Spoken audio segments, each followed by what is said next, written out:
El ABC de la parapsicología, por Antonio Las Heras. Capítulo 3.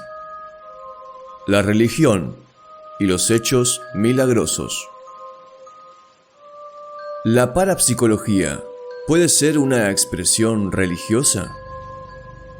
Conviene aclarar muchas dudas, porque el estudio del espiritismo, la demonología, los milagros y muchos otros aspectos vinculados a la parapsicología están relacionados con la Iglesia. Aunque la religión no es ciencia, los dos aspectos están entrelazados. Debemos tener una fe racional, porque nuestra cultura en otros campos no puede abandonarnos en la cosa más importante que nos une a Dios, la trascendencia. Para ser científicos en nuestro proceder y en nuestra profesión, debemos ser científicos en nuestra religión, sostiene el padre González Quevedo. Agrega el sacerdote jesuita que uno de los males generalizados de hoy en día es ser católico por herencia. Tenemos muchos católicos absolutamente irracionales, cultos en las cosas de este mundo, anticientíficos en las trascendentes. Hay que probar científicamente que existe Dios, Creador y Ser Supremo Infinito. Al continuar con el tema, surge una razonable inquietud. ¿Qué pasa entonces con los milagros? En todas las épocas, numerosos hechos religiosos se demostraron por un fenómeno llamado milagros, es decir, sucesos paranormales que a la física, la química, la biología, la psicología y la parapsicología hoy les corresponde estudiar. La noción religiosa del milagro es la siguiente: es un hecho contrario al orden habitual de la naturaleza, perceptible por alguno de nuestros sentidos, superior a toda fuerza creada y producida por el sol poder de Dios. Ya lo obre inmediatamente por sí mismo, ya mediante alguna criatura, como agente o instrumento. Aunque la interpretación popular puede estar errada, la fenomenología es real muchas veces, es decir, parapsicológica. Hay argumentos científicos muy sólidos para aceptar, por ejemplo, la espiritualidad del alma, mientras los creyentes lo hacen por una cuestión de fe. Hoy en día, hasta la parapsicología de la escuela rusa acepta eso, de lo que se deduce que cuantos más argumentos científicos estén a nuestro alcance para sustentar una determinada posición, más racional, como dice el padre Quevedo, se tornará nuestra fe. El avance de la ciencia, su constante progreso, convirtió en temas científicos aquellos hechos que se creían milagros. ¿Qué era el llamado don de lenguas? ¿Un milagro? Sí, pero en siglos anteriores. Hoy lo explica la parapsicología a través de xenoglosia. ¿Y qué era aquello de las resurrecciones misteriosas de personas? ¿Milagros? Actualmente, esto se conoce como catalepsia y lo explican disciplinas tan conocidas como la medicina y la biología. Lo concreto, que debe quedar claro, es que numerosos hechos en el pasado fueron atribuidos a milagros, adquirieron explicación científica debido al progreso de la ciencia. Por eso, es que cientos de años atrás se atribuyó a muchos de quienes integran el santoral de la Iglesia Católica la producción de milagros. Al recorrer sus historias de vida, descubrimos que era austera, de privaciones y oración. Todo esto favorece la producción espontánea de fenómenos extrasensoriales. Los siguientes son algunos ejemplos de aquellas personas santas que hemos estudiado.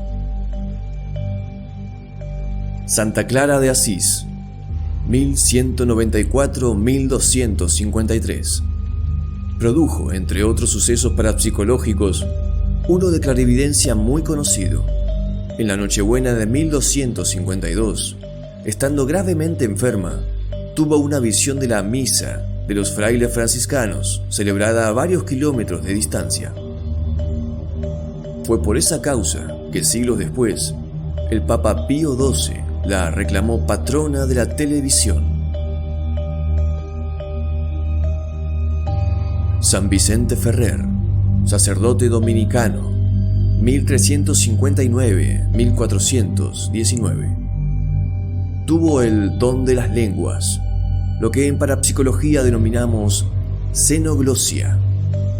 Se expresaba en varios idiomas que no conoció ni aprendió.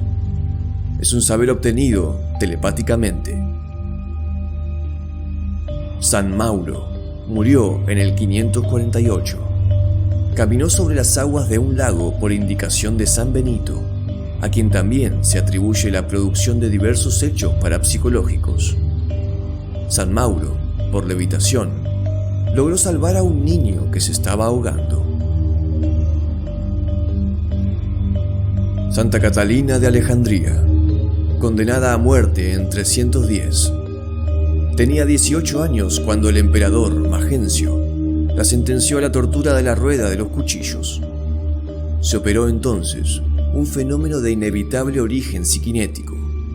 Las filosas hojas de metal se redujeron a anicos sin que alguna fuerza visible actuara sobre ellas.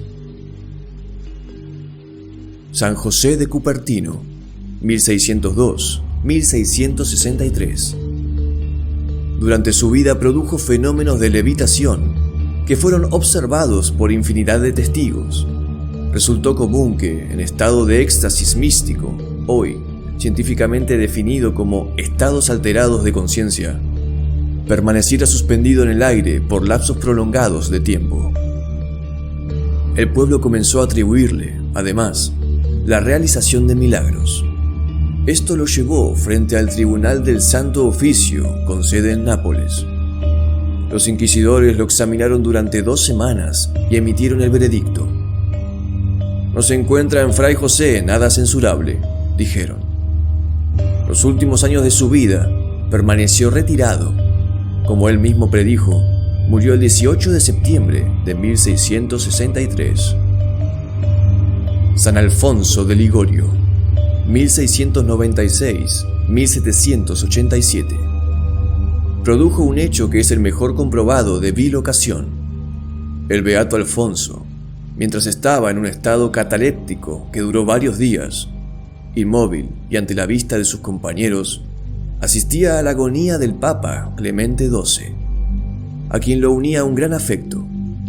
Las crónicas son precisas. Alfonso estuvo al lado de Clemente XII en el momento que moría. Sin embargo, durante todo ese tiempo, los otros monjes del apartado monasterio pudieron verlo, silencioso y de rodillas, en un sitio de la capilla. San Francisco Jerónimo, 1643-1716. Fue un jesuita que ejerció el don de la profecía. Tuvo facultades precognitivas. Conocía lo que habría de acontecer. Al bendecir a quien después fue conocido como Alfonso de Ligorio, le predijo que viviría 90 años y que haría un gran bien a la iglesia. Los 2 hechos se cumplieron. Cuando la psicología, la psiquiatría y la parapsicología no tenían el desarrollo actual, el exorcismo era una práctica aconsejada por la Iglesia Católica, porque la única explicación para los casos en que sucedían cosas raras era única: posesión demoníaca.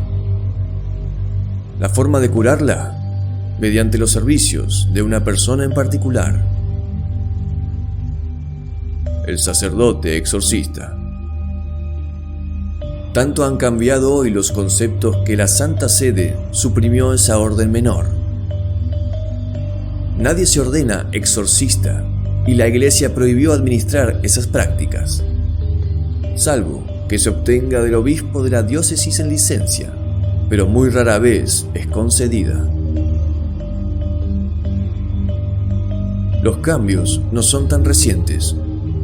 Los exorcistas, los ordenados por la Iglesia, que también conocen de medicina, además de teología, hace tiempo que prefieren un detenido análisis de cada caso y se resisten a administrar los exorcismos para tener un claro panorama de la situación general.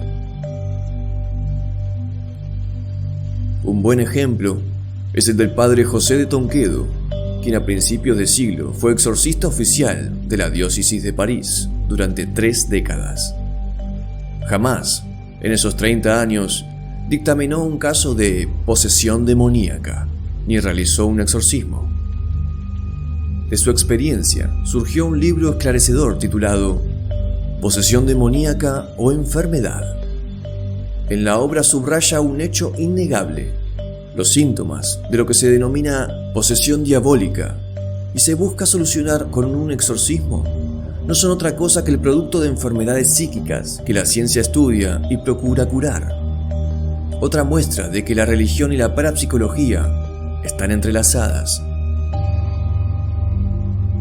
Lo mismo que se esperaban milagros de un exorcismo, se habla y se sigue hablando de curas milagrosas, en las que suele intervenir algún santo o alguna virgen.